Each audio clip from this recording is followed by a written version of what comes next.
pretty great, pretty great. We have a great guest, a friend of mine, a personal friend that I asked to come on the show.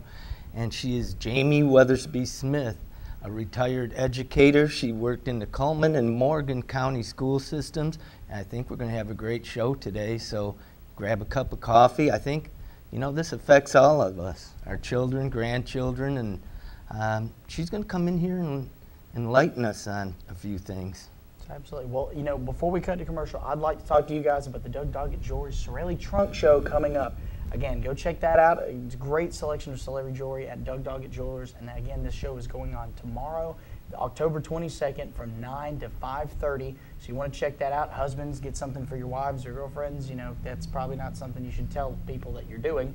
But yeah, go do it because it's important and make everyone happy. Hey, maybe they'll let us wear some of the jewelry on the show like they do on those award shows. You know, that'd be cool, but I don't know if Sorelli makes anything that a man would want to wear openly. I don't know. I don't know if they have men's stuff. Well, I guess they will after today. So there we go. All right, well, if you'll join us again in just a moment, we've got that wonderful guest, so don't go away.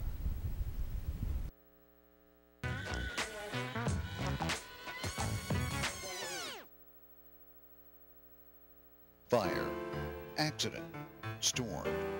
They all happen in Cullman County, and for 3 generations, Night Free Insurance has been there for you. Continuing today with Elliott and Westcott Free, customizing your life, home, auto, and business insurance with companies like Auto Owners, State Auto, and Southern Guarantee.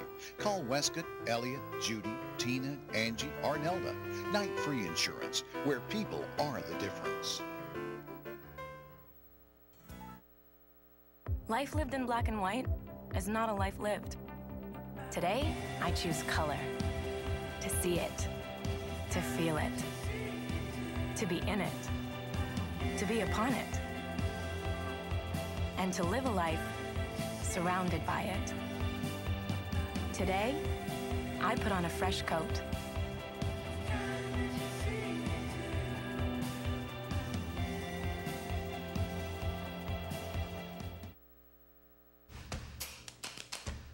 With classic bolognese behind you, there are racks of lamb ahead.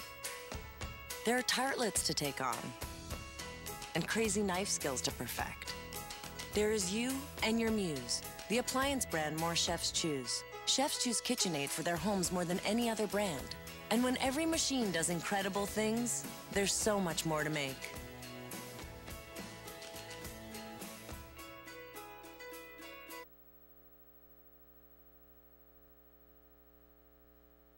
Alrighty, and welcome back. So we're back with Miss Jamie Weathersby. So again, thank you for coming on the show today.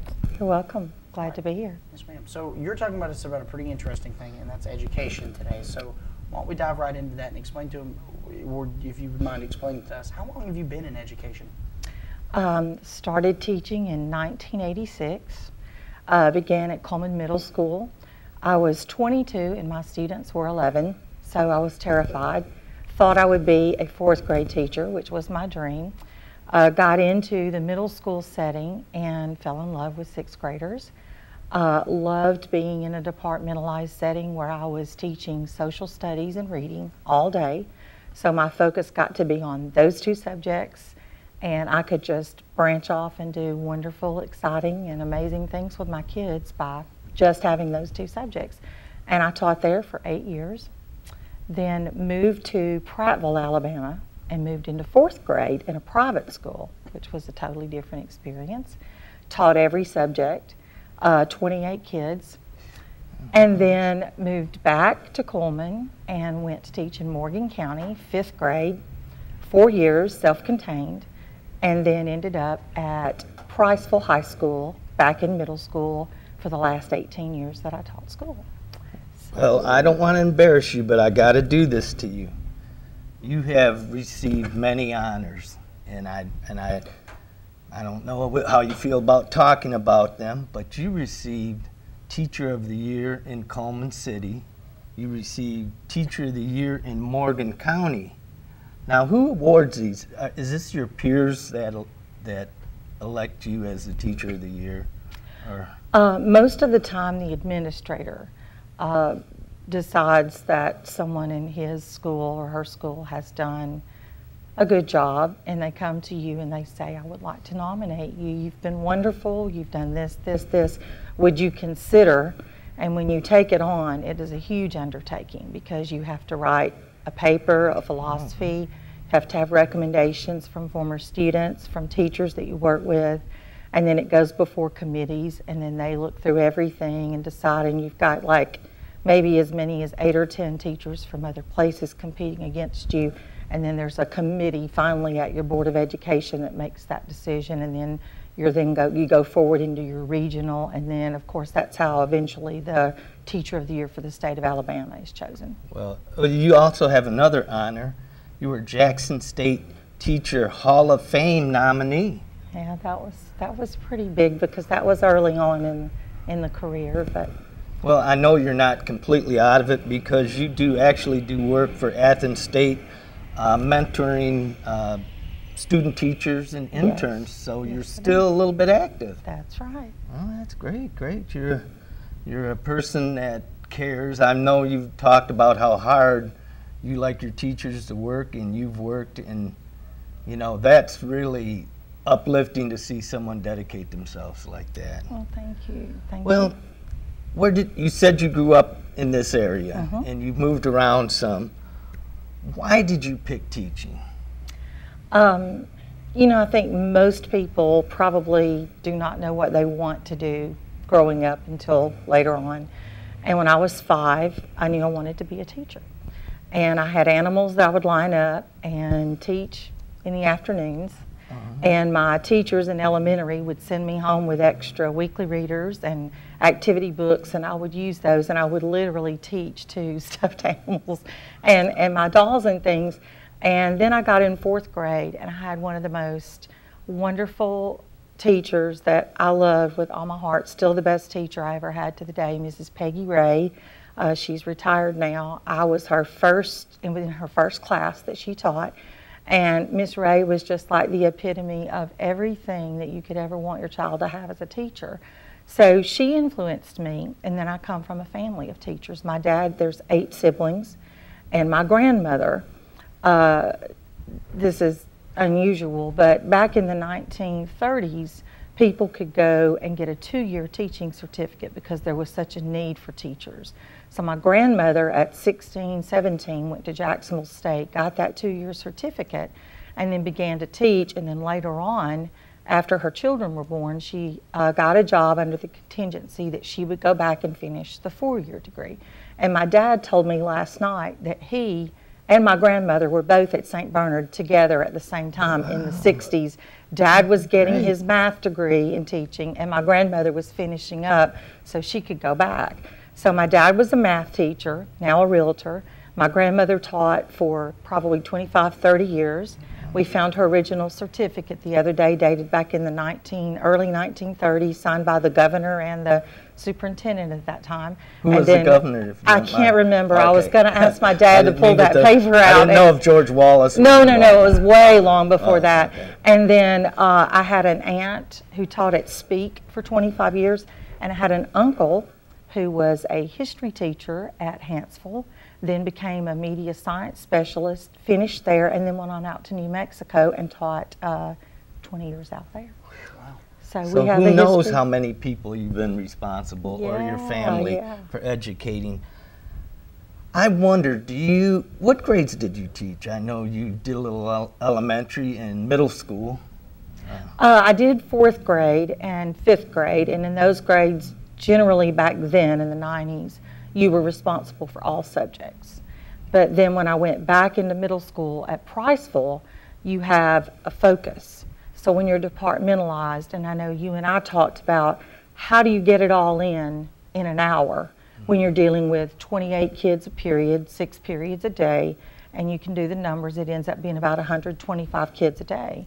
So the way I looked at that was like, I've got to get to know my kids personally, so it was done through break and going out in the halls during transition times and getting involved in like, tell me about your sports, tell me about your hobbies, you know, that kind of thing. But that hour every day that I had them, I could focus totally on my reading and my language arts. And I was a very animated, innovative teacher. I didn't use a textbook. I used novels. I sought activities outside of what the general, I did the skills.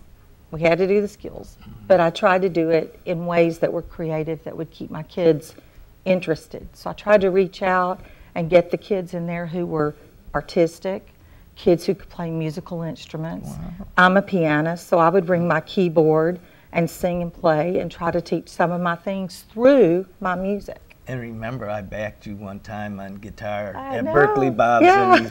and you sang, and I kept trying to get you to do it again, but I guess you don't want to show off too much. But I know you, part of being a teacher is doing the formal teaching and then informal teaching. Sure. And I know it's pretty tough nowadays, but I talked to you about this.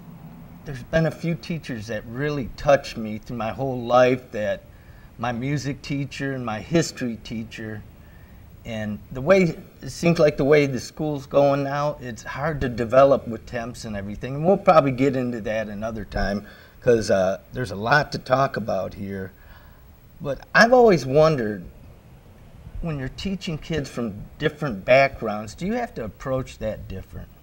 I mean, or do you just accept, you know, you see people coming from more on the poverty side and the people that have a little bit, and does that affect the way you teach, or do you just teach a kid? Oh, absolutely. When I was in Cullman City and in Priceville, we were in high socioeconomic areas. So the majority of our kids had things, parents were involved, and kids were exposed to things. And then you get in some of the lower socioeconomic schools that I did teach in Morgan County, and I had kids who lived in dirt floors, kids who had never been to a Decatur mall, kids who had never been to a fair. So as a teacher, you have to become aware of what those cultural differences are. And now as I go in with my interns, you know, they have me, they're so tech savvy, there's nothing really there.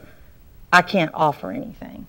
But I can go back to the old school and say, you know, when you go in and you teach, you're going to have to keep in mind that every child that you have doesn't have internet at home when you assign a project. Every child doesn't have a way to go get poster board to do a project if they're living with grandmother and grandmother doesn't drive. So these are the kinds of things that I remind my children. You know, some come, they're hungry. Of course, now we've got breakfast that's being served in most of those schools, and then our free lunch program. But absolutely, you have to, I think, focus on a lot on those types of kids that come from those backgrounds, getting the most you can out of them while they're at school, because they're not going to go home and get from a parent what a kid from Cullman High School, who has a parent totally devoted to the education, they're going to make sure it's done. So you try to make a contact, a personal contact sometimes with your students, and sometimes that takes a lot of your effort and time away. Absolutely. But I know, how do you teach a child, especially in middle school, when you got 1 hour to teach them history and they won't be back till tomorrow? How can you come across and reach them? Because, you know, an hour is pretty fast. You just zoom. And I remember being in school, and it seemed like 5 hours when you're in a class for an hour. But I know that has to be challenging to say, hey, I've got 1 hour, I've got to grab these kids in junior high whose minds are going blah, blah, blah, and their hormones, and reach them. I mean, well, I think one thing that we have to remember about kids is it's a process. And if you think back to your own days of elementary and middle school, being in school and learning was probably the least important thing. Right, you that's know, what I'm when saying. you're there. Yeah. So yes, they're going to get a little of what I'm teaching on South America, or what I'm teaching on Canada, or U.S. history, or grammar, or whatever. But the most important thing is that those kids, they connect with me. I had just that ability to do that with my students. I was kind of funny, and I would use a little sarcasm and joke with them, and It was a relaxed atmosphere in my classroom, but I never had any discipline problems. And it's real funny because now kids come back, and my oldest group now are 40 years old. And they will really? say, I thought you were 40. Oh, well, thank you. That's what threw me off when you said you had 27 years in school. I was like, well, then you started when you were 3? I mean, I didn't know. My first 6th grade group are 40. And I will meet them in town, see them in stores, and they'll come up, hug my neck, and they'll say, do you remember when you read Where the Red Fern Grows to us? And we all cried in class, you know. Wow. I'll never forget the time I spent the night with a friend, and you let me keep my suitcase and my skateboard in your room when no one else would. You're going to get me to tear up. Well, I mean, and I'm just saying, that is what at that age those kids remember. They don't remember the capital of, you know, Columbia. It's just different. Being, which I would say is an old school teacher, which I wouldn't put you in that far back, but you are now involved in the modern techniques of, what is the trends in teaching now? What do you, in tech, I know technology is a big thing too. Huge. Trends are, well, they hop around a lot. Something that's big today, 3 years from now won't be big. Taught with a teacher yesterday about Common Core, wanted to have a little bit better understanding of that. I asked her, why do teachers hate Common Core? She said, it's more of a fear because we get these new things placed upon us without any training. It's just kind of laid in our laps, and we feel insecure about that. You know, you got technology going on, but you've got a lot of schools where if you're not funded through Title I, there is no money for computers. So in my school at Priceville, it was, we want kids doing technology, we want the experience with that, but yet we had one lab in the library, and we were a 6 through 12 school with 120 kids in a grade, and I might go down in August and say I want to use the lab in October to do a Holocaust study, and it would be said, well, the English teacher has already come in and locked that in for 2 months, so you can't get to the computer lab. So my biggest complaint was, you want me teaching technology and integrating it, but I don't have a computer in my room, and I can't get to the computer lab in the library. So, you know, that's a big issue at some schools, not at all. Some have 2 or 3 labs where kids can go. And then the big trend now is formative assessment. I know you guys don't know what that means, but used to, when we were growing up, you studied for the week and you took a test on Friday, and that was your grade. Well, now we're learning that we have to check what kids are knowing all week long, every day, to get that they're getting what we are teaching. So we use what we call formative assessment, and those are quick checks to see, and there's hundreds of them, and I've done some research on that, and it's just little things like walking around, talking with the students, asking questions, exit slips, you know, just anything that we can know as we go that they're grasping what we're teaching while we're teaching it, instead of end of the week test, did you get it? Well, doesn't that interfere, kind of like break up what you're trying to do? If you got to assess kids you're doing it while you teach. You're just doing it while you teach. Okay. Yeah. Okay. So I might be walking around and checking to make sure each kid is on task, and that's a way of formative assessment. Or, you know, asking questions and letting kids get in a group and, hey, we did this and we've got it, you know, and you sort of pick up on the kids that are a little bit slacking and they're not getting it, and then the ones that, man, they got it, they need to move on.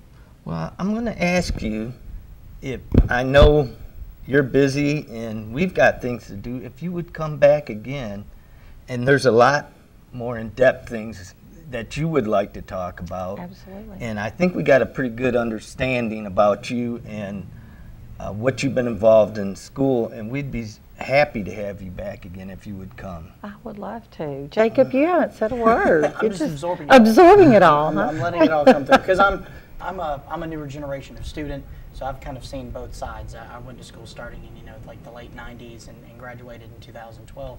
So I've seen bits and pieces of what you're talking about in terms of how education sort of shifted. I was one of the first generations of people that got to use the technology in the classroom, so that was kind of cool. iPads. We should not have had those, considering what our school looked like. So. And now, I don't know if we have time, I'm sure we're running short, but now what we're seeing, my husband is a teacher at Wallace State, and they're doing orientation this year for incoming freshmen. And what's happened now is this group that's coming in at 18 is our first group of children who have had cell phones their whole life. So what they're seeing now is these kids do not know a lot of computer skills because it's this all the time. So he's teaching through the English department how to get into Microsoft Word, how to set up paragraphs, how do you check your email because everything's on a phone, and also no keyboarding skills. So that's a problem the college level is now facing because of what phones and technology have done to us. See, when I was a student, we actually had a course called Computer Technologies, and we actually had to go through all of that, and that happened to me about 8th grade. So we got certificates. We were certified in typing courses by the end of middle school. So that's it's a huge difference between them and us. But then again, I can't synchronize my entire house's Wi-Fi like they can. So I guess that's it's give and take. And I think they still do that in 8th grade, but they're not teaching keyboarding. So this is. I built Carver High School. They had a computer lab that looked like NASA. I ain't kidding. It was like, when we built this, I said, what is this? And they had labs, actually, not just one. In the entryway, they had a giant lab in different other areas. So maybe they got or had some money that you didn't have access to in Priceville, or I'm not sure. But I was amazed. I said, wow, this is a nice setup, you know. But and some schools have wonderful labs, and they're you know they don't have that problem. So I guess it's systems, where money's available, and what kind of tax mill, and you know that kind of thing. Well, thank you for coming on the show again today. You are welcome. I enjoyed it. It was awesome to talk about it. Well, I'd give you a hug on camera, but that's okay. How about a handshake? That's great. That works right. too. Thank you so much. Thank you so much. All right. We do look forward to seeing you again on the show with us. Okay. And prepare for the hard-hitting questions next time. Okay. All right. I'll do my research. If you'll join us again in just a moment, we'll be right back.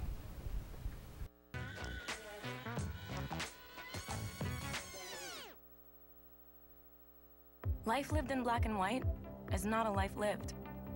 Today, I choose color. To see it. To feel it. To be in it. To be upon it. And to live a life surrounded by it. Today, I put on a fresh coat.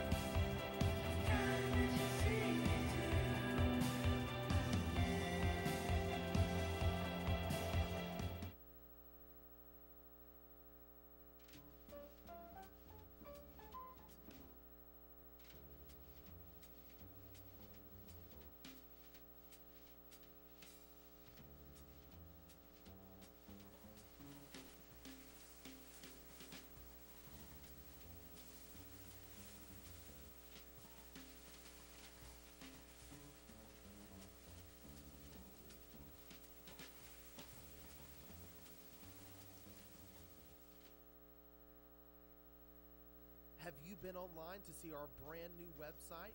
Go to mycolemantv.com. There you can find links to see a live stream, notes from today's shows. You can meet our sponsors and even meet us here at the station. But don't forget about that Meet the Sponsors link. There you can see advertisements from the sponsors that help keep us on the air. You can also click on the links to go to these sponsors' web pages. My Cullman Television. Let's discover Cullman together. Hi, I'm Jay Mullins with Premier Bank. And I'm Jacob Mullins. For more than 26 years, we've been providing friendly personal banking services to the citizens of Cullman and surrounding counties. We continue to provide new and improved services to our customers, and we even have a new look. So come by and see us at any of our 9 convenient locations. And remember, the same friendly personal service, and we're open on Saturdays.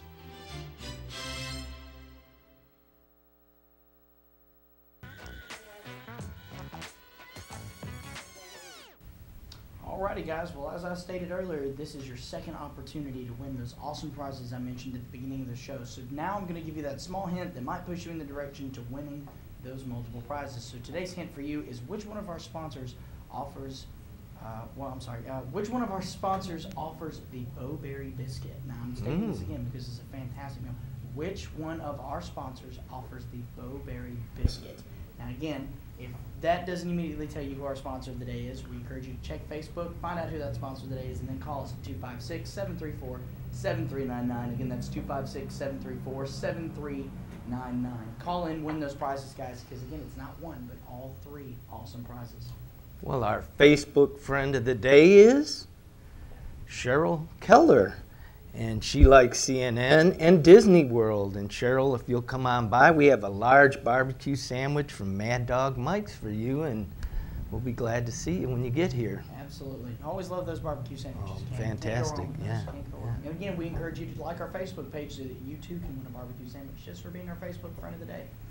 All right, guys. Well, today's Discover Cullman is a place that I've loved for a long time. And again, this is Johnny's Barbecue.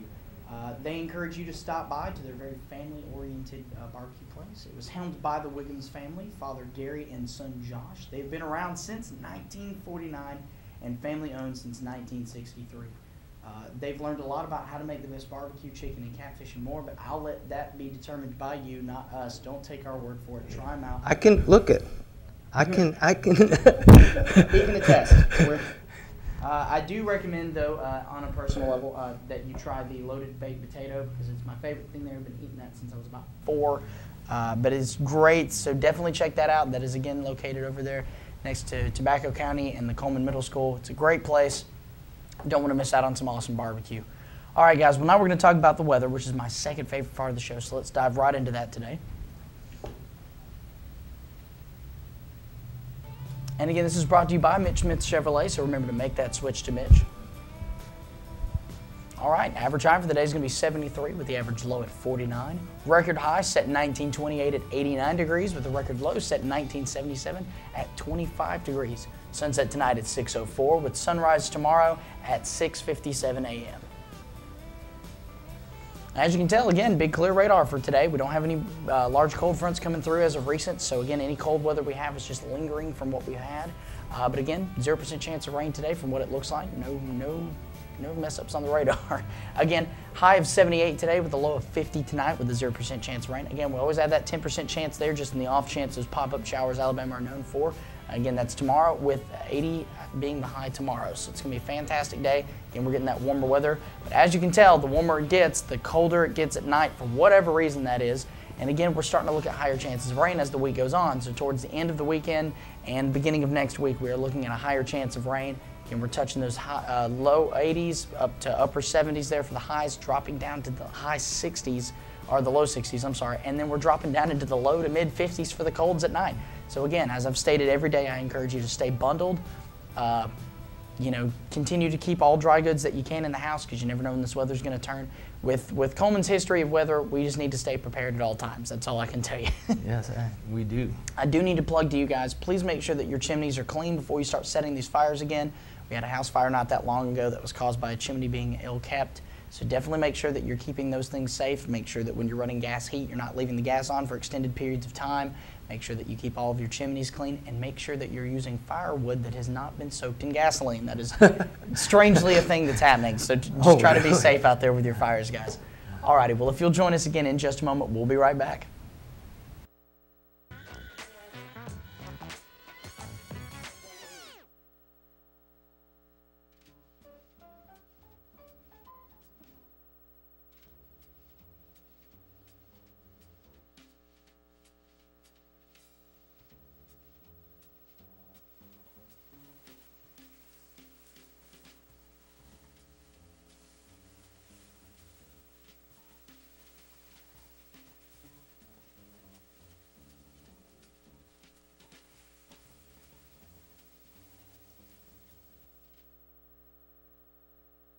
Hi, I'm Jay Mullins with Premier Bank. And I'm Jacob Mullins. For more than 26 years, we've been providing friendly personal banking services to the citizens of Cullman and surrounding counties. We continue to provide new and improved services to our customers, and we even have a new look. So come by and see us at any of our 9 convenient locations. And remember, the same friendly personal service, and we're open on Saturdays.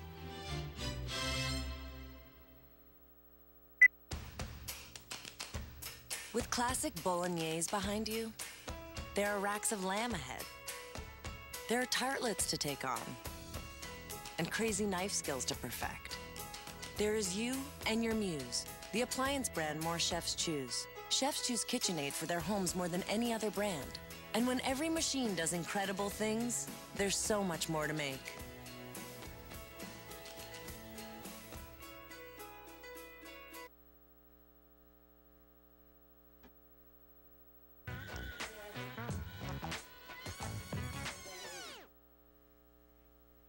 Community Billboard sponsored by Pepsi. CRMC Trunk or Treats, Thursday the 29th, 4 p.m. to 7 p.m. Free food, games, and fun, located in the front of CRMC. And the Pine Harbor Farm Living History Farm Day is coming up this Saturday, on October 24th. Come and experience activities such as old-time woodworking, horses and wagon rides, antique tractor shows, petting animals, and sorghum syrup making, and more. For more information, call 256-734-0850. Pause for a Cause basketball clinic for boys and girls benefiting Lucas Hembury, October 24th, 9 a.m. to 3 p.m. Cullman High School. The cost is $40. And the Memphis Belle showing is happening this Friday. Again, see the movie on the big screen at Coleman's Carmack Theater, meet the pilot's widow in the lobby, and learn about the crew before you see the aircraft at Cullman Airport on Saturday, November 7th. Movie dates are November 23rd and October 23rd and October 29th. So do not miss that, guys. It's going to be a great viewing.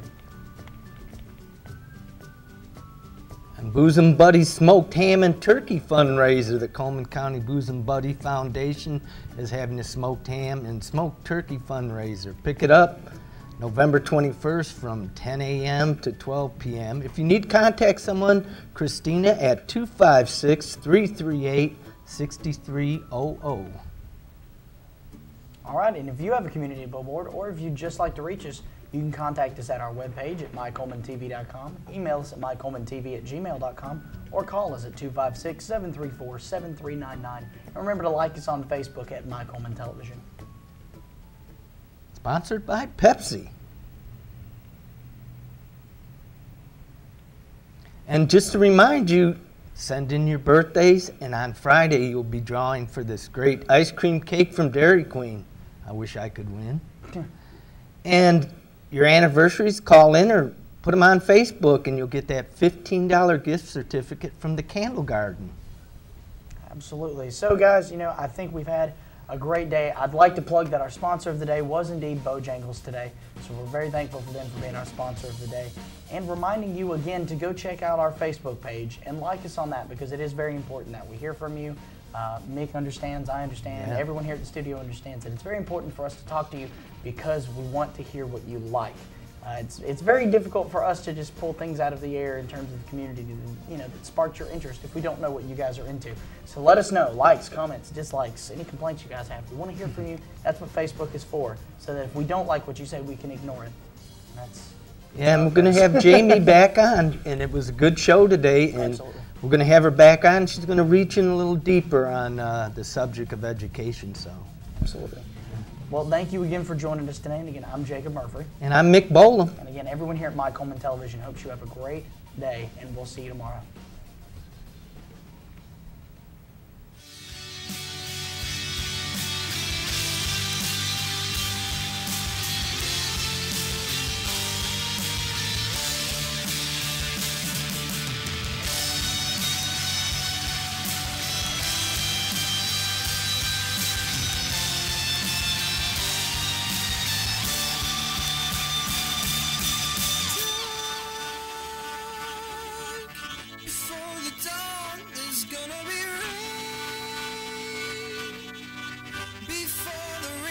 Comes out.